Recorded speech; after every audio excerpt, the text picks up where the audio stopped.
This is Tom's Lee Enfield 1909 pre-war 303 rifle, and you might notice that the quality of the finish is quite good compared to a lot of other Enfields. Here at this club, because these are quite ubiquitous, to be honest, in this country, and in our club, everybody who's a new probationer trains on an Enfield, and they're really natty in comparison to this, and they're obviously a lot newer. Being pre-war, not only is the finish better, but you also have a magazine cut off just here, and allegedly they would top up the magazine with 10 rounds, close that, and then they could shoot it single shot, putting a round in each time. And then obviously if the sort of jerry got too close, they just pull this out, and they'd have 10 rounds on tap. One of the other things that's a bit different to the newer Enfields is this bit here, which is what allows you to sort of put the stripper clip in, is actually attached to the bolt, which apparently isn't on the newer ones. But it is a great gun. It's a true bolt-action battle rifle. Really, the only one in existence that I know of, because I guess by the time all the other countries caught up with the concept, there was semi-autos and other things available. But as a mate of mine at TFB was saying recently, in World War II, the Germans brought with them a hunting rifle, probably the greatest hunting rifle being the Mauser. The Americans brought a target rifle. The British brought a battle rifle. And the Russians, well, the Russians just brought a rifle, which is a bit deprecating of the old Mosin Nagant. But we don't have that sort of fanboyism of the Mosin Nagant in the UK, because they're not really that cheap, to be honest. And these are very comparable in price. And being an Enfield, like I said, it is a true battle rifle. You've got high capacity, or at least for the time, you've got 10 rounds of 30 caliber, and you've got the fastest bolt system, really, that I know of any rifle, to be honest. But either way, we're at the club now on the 50-metre range, so Tom and I are going to do a group each, see how we get on with that, and then we'll try some closer up kind of walked up shooting to try and sort of simulate maybe more what it would have been used like in the war. So, let's crack on.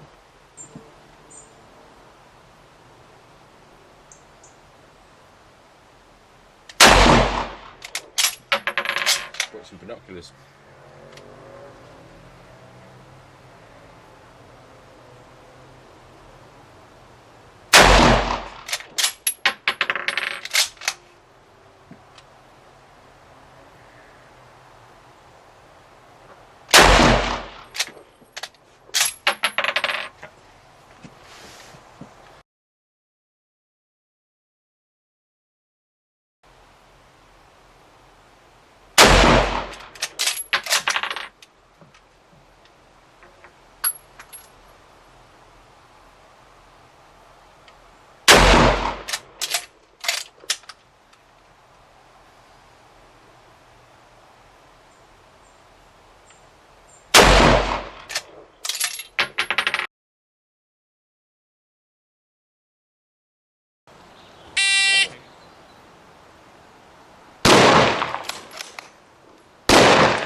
So all in all, pretty good day. Great fun, wasn't it? It was great fun, definitely. Nothing beats shooting a 30 caliber, does it really?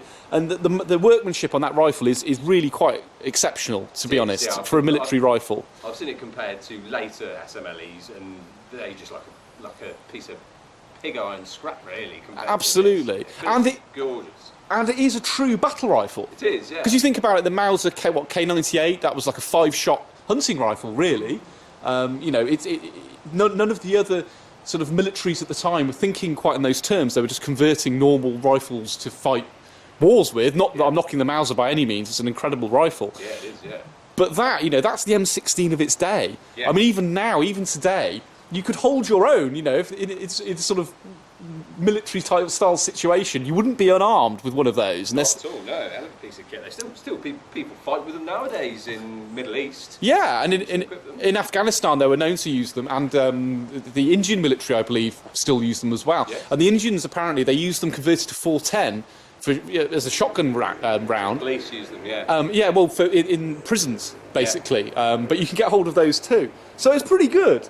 And in terms of accuracy, if I'm honest, we weren't the best, were we really? We were shooting a little bit low, but as you were saying, the sights are set for 200 yards minimum. Yes. And we were shooting at 50 metres.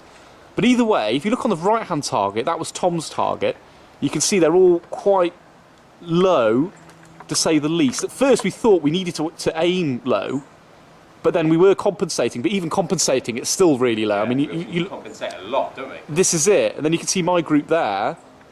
It's still not great, really, but Haven't really shot it that much either, have we? not really. 75p a shot. You can't really sit here all day and just blaze away. Well, as you were saying, you need to make sure you pick up the brass. Yes, brass is worth a lot of money. Absolutely.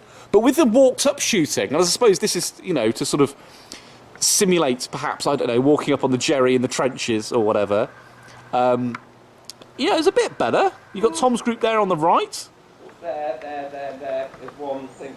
No, there's that high one, yeah. Yeah. Well, I mean, if you look at that, that'd be the top of his chest and his neck, I suppose. So it'd certainly, he wouldn't like it, that's for sure. Yeah. Certainly 30 caliber holes in him.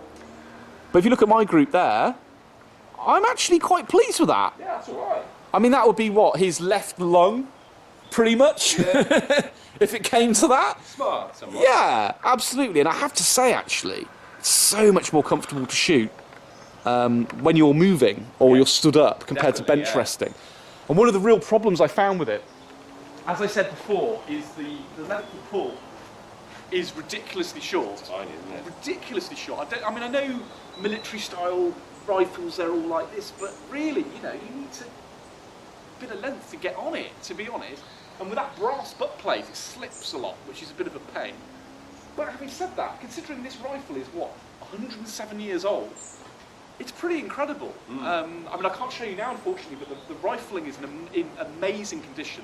And as far as we know, it hasn't had anything done to it, like re-bluing or... It's probably had something over the years. They all get refurbished at some stage. Maybe. Whatever, though, it's... Looking at our club guns, I'd say not, to be honest. Yeah. But yeah, it's fantastic. So, this has been a really long time coming. Tom's had this rifle for how long now? About a year or something? Get on for that, yeah. Yeah, so I'm sorry about the delay, but unfortunately, Tom works pretty much constantly. Every weekend. Yeah, and the days that we can come out, we need to have the range to ourselves, so it isn't very often that we can do this. But we got out today, and we'll be doing it again soon. And next time, we'll probably take out maybe the 44 Magnum. Maybe. Or maybe barrel Smith revolver. & Wesson. Yeah, we haven't done it. Maybe I'll yet. just buy something else before then. I do need to buy a range toy. Yes, you do. That is true. You Yeah, need to buy a range toy. I do need to buy a range toy. I've always resisted it because I like to be able to take it out into the field, but that's going to come sooner or later. Yeah. But either way, buy more guns, absolutely. But either way, I hope you enjoyed that. If you're thinking about getting a Lee Enfield, get one. Like and subscribe.